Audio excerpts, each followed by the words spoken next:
আসসালামু আলাইকুম বন্ধুরা, সবাইকে অনেক অনেক শুভেচ্ছা ও প্রীতি দিয়ে শুরু করছি আমার আজকের ভিডিও। আমি আজকে রান্না করব ডিম ঝুরি।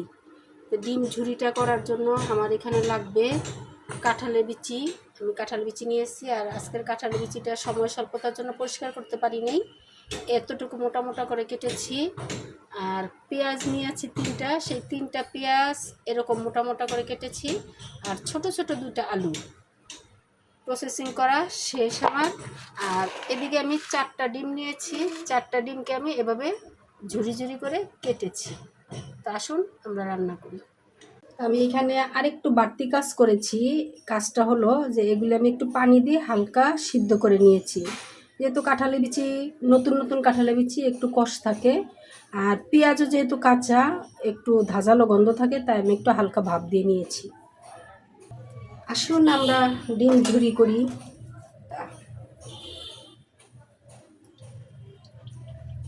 2 টেবিল চামচের মতো তেল দিয়েছি, ঠিক পেঁয়াজ কুচি। আপনাদেরকে বলেছি না, আমি মাঝে মধ্যে পেঁয়াজ সময় পেলে কেটে এভাবে ডিপে সংরক্ষণ করি।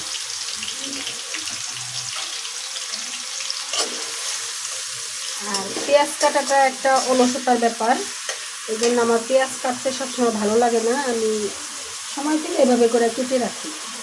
দিয়ে দিচ্ছি ডিমগুলো, কুচি করে রাখা ডিম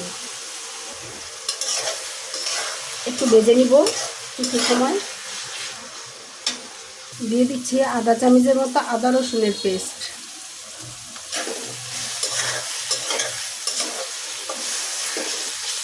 গরম মশলার গুঁড়া। আমি কিন্তু এখানে ডিমটাকে আগে ভেজে নিতে পারতাম, কিন্তু আমি ডিমটাকে ভাজিনি। ডিমটা একটু সাদা সাদা থাকলে এই রান্নাটা ভালো লাগে দেখতে। দিয়ে দিচ্ছি কাঁঠালের বিচি।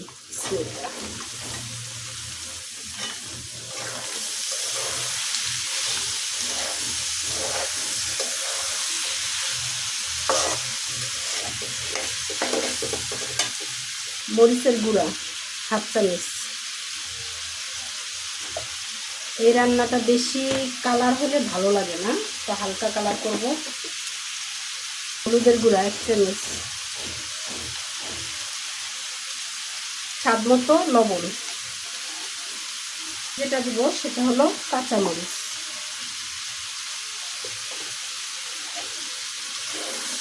এভাবে আমি আর কিছুক্ষণ একটু কষিয়ে নেব। দিচ্ছি, কষানো শেষ। এখন আমি দিব সিদ্ধ হওয়ার জন্য একটু পানি।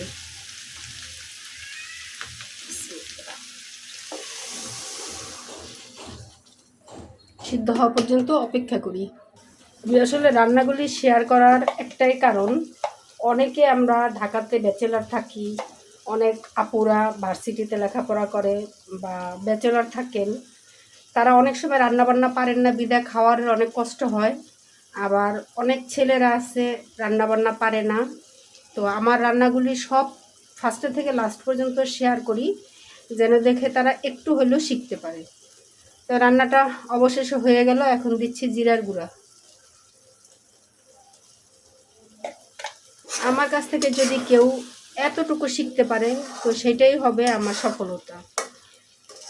এখানে ভিডিওটা শেষ করছি। ভালো থাকেন সবাই। আল্লাহ হাফেজ।